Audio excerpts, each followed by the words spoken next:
Welcome. Thank you so very much to sharing this important occasion with us. Really appreciate it. To our beneficiaries, partners, the plus ones that have been invited. I'm really grateful that you could have an opportunity to come and witness what these beneficiaries have been doing in the last 6 months. The first block, which started in March and ended in June, and the second block that started in August and ended in November. Ladies and gentlemen, gender-based violence exists. It exists, and it is a disease that we should not talk about. Sadly, we are commemorating globally the activism against gender-based violence against women and children. We started on the 25th of August. It's going to go on until the 10th of December. It's a global pandemic. It's not only happening in South Africa only, but the sad part about this is it's commemorated annually because it becomes a campaign to arouse emotions, but it happens only annually. And GBV and domestic violence happens every day. It is a scourge that is supposed to be commemorated every day, not once a year for a specific number. And this scourge, or the perpetration of it, occurs not only, perpetrators are not only men, it's both genders. There are men who are abused by women, vice versa. There is no solution to this but one. The solution is changing mindsets.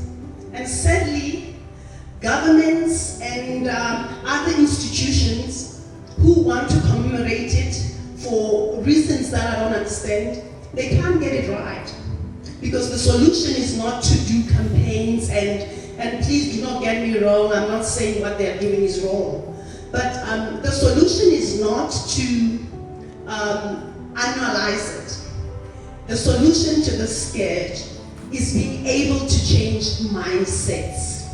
Because gender-based violence doesn't only occur in communities that are only poor. The scourge happens in well-esteemed communities.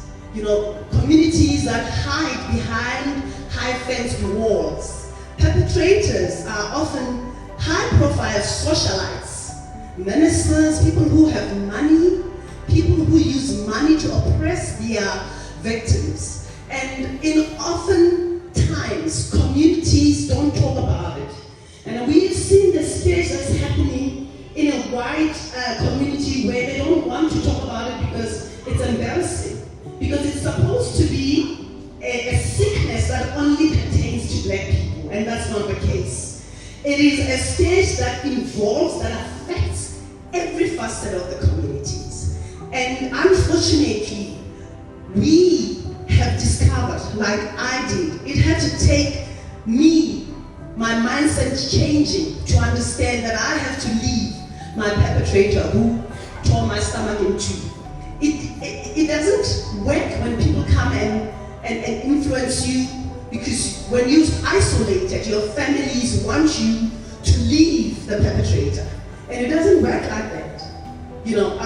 Amongst the beneficiaries here, we've got a lot of the beneficiaries who are still victims of this disease. They still stay with perpetrators that still oppress them, unfortunately. No matter how much this program can do, we cannot tell the beneficiary or the victim to leave their perpetrator, because part of the reason why it becomes a cycle, it's because victims stay because they don't have anywhere to go. They depend on the very person who provides, who is their breadwinner, who provides for them. So they stay because they have nowhere else to go. I stayed for 10 years being battered. I stay and I lead in the cycle because the comfort zone that I lived in was better than going outside not knowing where to go. So until such time there's a click, your mind is changed and transformed for you to understand that you need a better life. You can get out of the situation without being scared, without being fearful. You have to be the one that leads. There is no amount of food hampers, no amount of contributions, no amount of money that can change the situation which the victim or the perpetrator of gender-based violence goes through. And unfortunately, we cannot understand. I do, because I once was a victim of gender-based violence. Oftentimes, people think their victims or survivors enjoy being perpetuated. They enjoy it. It's not true. Once there is no independence in them to think that I have to leave, there's nothing you can do. They will continue being in the cycle of violence, going back because they don't have, and they believe and they are brainwashed to believe that they are worthless, they are nothing, they amount to nothing, and the very perpetrator, who is actually a sick person, because they are also sick. Perpetrators of gender-based violence are themselves sick. They don't understand that they are sick, and they want to take out their psychological issues on the very person that's supposed to be their loved one. And until such time that someone has to help them, there is nothing that can be done. So, most of you beneficiaries are here. I'm very grateful that you have withstood the program. You came, you heard us, and unfortunately it's the choice. We make choices. I chose to crawl out of my house when I was Richard, and I decided to go out and go and seek help. And when I came out of hospital, I understood that there is no way that somebody who claims they love me can do this to me. And it takes that kind of a click, that change in mindset for you to understand that I need to leave so that I can live for my children and my family. So there is not much anybody can do, but the people who always want to use this period to influence people, to make people realize that they are doing something, they don't understand what the solution is. And what is very hurtful about this whole process is so much money and resources are channeled to the wrong people. People who are supposed to be using those resources to understand. I'm not saying DDL is the best ideal organization, but I'm saying we have understood what the model is. We understand that in order for a woman or even men to be set free, they can be set free in their minds. Until your mind has been transformed, there is not much you can do. So our model is transforming minds in order that you can gain independence, that you can stand up and be told and decide to know that you are worth far more than what your perpetrator tells you you are. And we invite beneficiaries to come into this program so that they can learn that I come from that situation.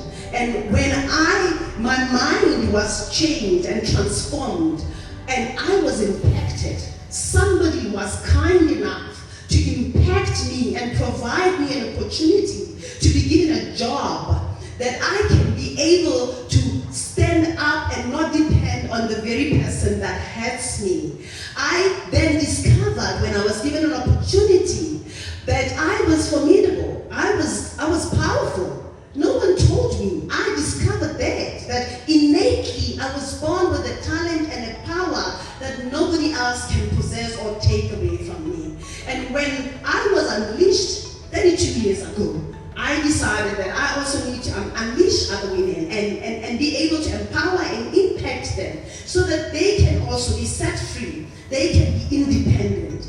And that is why this program exists. This program exists because we need to multiply the success stories of independent women. We they are, who they have understood their identity, who are now believing in who stop believing in the lies their perpetrators have told them that they are, and yet they're not. So this is what we do here. And I wish we could have support, and have people who are channeling funds to be used wrongly and be channeled to this organization. There's so many women that can be changed. So I'm so grateful that you took the leap of faith. You came to an organization you didn't know anything about. You read whatever you read on social media. You were told that you must go to BBM. You trusted us, and we were used to unleash the potential in you, to help you understand that you are better than who your perpetrator tells you to be. And you made a choice. Ladies and gentlemen, I'm talking to our partners. We enrolled 76 ladies, and I'm sure how many have said this initially. 76 ladies were enrolled in this program, but only 52 are graduating. Why? Because like anything that is good, it comes with resilience, dedication, and commitment.